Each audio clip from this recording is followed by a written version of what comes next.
Dubai Waan timan itti nafe eenyullee obboleessa akkami deebi'a? Dubai timan deebi. Maaf hin deebin Dubai. Maa Dubaay hin badeen? Maaf sammata xiqqaa deebi. Dubai man deebin. Maana kijibda. Nama itti godhee jira baraati maa qabda yoo tana balleessa. Maaf namatti goota. Namatti godhu bara isin nama wallaalta si kennite. Maaf namatti goota. Maaliif balleessiti? Qoynu. Ada Fatih. Ada Fatih. Mega.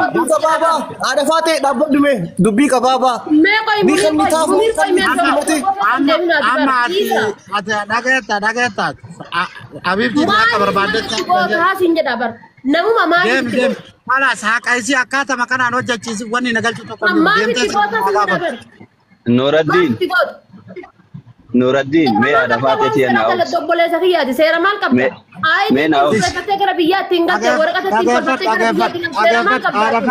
Ada Fatih ani fi maal jalattee seera maal qabdaatiin? namni ati itti dubbatu ana ta'uu beeka. Dhalte jettu san jechuudha. Ati kaayiroo keessa taa'ii mana yaalaati ati baastee na bira hin jiru seef fakkaate waan kan kee. Ay gasii obseetiin haa ta'u namni meebii gadoo namarraa qabuuf namaan jechuu danda'a jedheetiin si obse ammoo jechuudha tokko namaan jechuun gadoo nama qabu dhibbi namaan jechuun amala abbaan qabu jettee Oromoo gizee mammaatu amalli kan kee hattuudha hannaan jiraatta hannaan borcii baafte haqa miskiinaa hin deebistu moo hin deebistu. Fayyaa ta'e deemi. Mee na akka hin deebiin Nuruddin. Barbaadan irraa haasa'uu dandanii akkas ta'uu dandanii Eegeg. Qabaa miti gaafachuu mirga qabdii bara. Kunooti haati haqati yana kenni sin gidhaati tasi kenne san asna deebisi bas waan bira jiraan jirtu bar haqati asna deebisi Akka kiyya naa deebisi. jirti bar seeraan Ada Fatih laga guddaa nu ceesisaa tani. Dubbii gabaabaa laga guddaa nu ceesisaa Ada Fatih. Nuruddin salaam alaikum. bar ufirra haasa'e Waalaikum salaam. tabbaa ijoollee tanaati nama kalee sarakkataa sibira fidaa turre kamataa maraate sibira fidaa turre kan dubartii dhiirri tuljeessitee alaggate sibira fidaa turre mucattii kana qabiiti mallaqa kana sirreessi aayidii kana maqaa kan ofirraa miicisiin jedhee keessaan si barreessaa ture torbee tokko adda yoo fuutee nama nagara shakii wal jedhamtu Kanarra fakkeessu argee. gaafa fuutu akka dhiiraa taatee fuutee hadda akka dhaltuutu gisee galchitu sheebii sin qabdu obboleessa kee deemteen dalagaattu birrii kuma torba dhabbaa isii gateetti sin dhaltuutu hojjettee fidde. Bar karaa uu qaba kaa hin beeka namni karaa yoo kana. Nuruddin many times ana kabar maaf Nuruddin ma easy flus. بيفتو لال لا دقيقة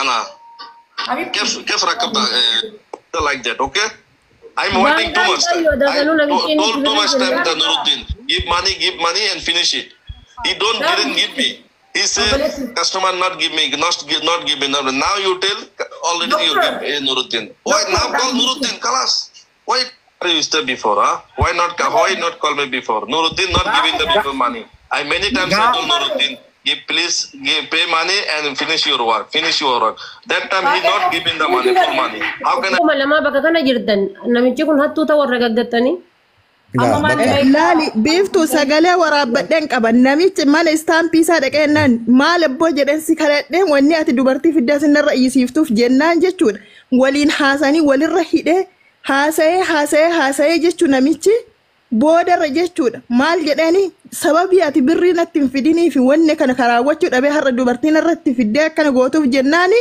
أتو سلا أيدي نامباس نمالف بري مرة ستة أمور رجلين jadi jenna akkasuma wal karakarani ay bodarra isin tun dubartii dhatas gabbeesene ingilifan dhageettu naan jedhani si jammar isa caalarra deemu danda yaa biiftuu kuma kudhaniin itti kenni Allah tabarakallah magala ol deebis ammas damalee waan takka caafii sina kaampaanii seeti obboleessaa kira biiftuunis ragaatti Baba Nuruddin galchee kaampaanii miti maal taate obboleessa kiyya maal taate maqatti zoore moo anatti zoore moo afaan oromoo sitti zoore obboleessa kiyya Ada Fatih ol deebisi kabajuma biiftuu kanaaf ol deebisi kabajuma biiftuuf ol deebisi waan inni barreessu laala an kana hunda isaa Ada Fatih maal beektaa gisee warra qabaaf nu kaampaaniin danuu sabiloo kina majalaa ta'eera maaliif viizaa tasabaasanii jirri Paakistaanii hindii kun viizaa nama danuu baafnan dandeetti Paakistaanii achi keessa qabdu biiftuu qoyimee biiftuu bar rakkinna hedduutu Dubaayin keessa jiranii beektaati. Jira waadatu jira sadii si gawaadanuu keessa huballee dandeetti baangaaliin qabdu kana dandeetti baangaaliin qabdu kana ummanni biyya sanii Oromoon biyya sanii maaf hin qabne dandeettii akkasii tokko lammaffaa gadi deebi'ee wanni kun gaafa mootummaan seeraan gadhiise namni kenna seeraan maaf hin fayyadamu deemanii paaspoortii dhaqaniiti maaliif biiroo irraa oofisa irraa baafatan amma ijoolleen paaspoortii kennaniiti imimmaan booyaarantu jira jechuudha.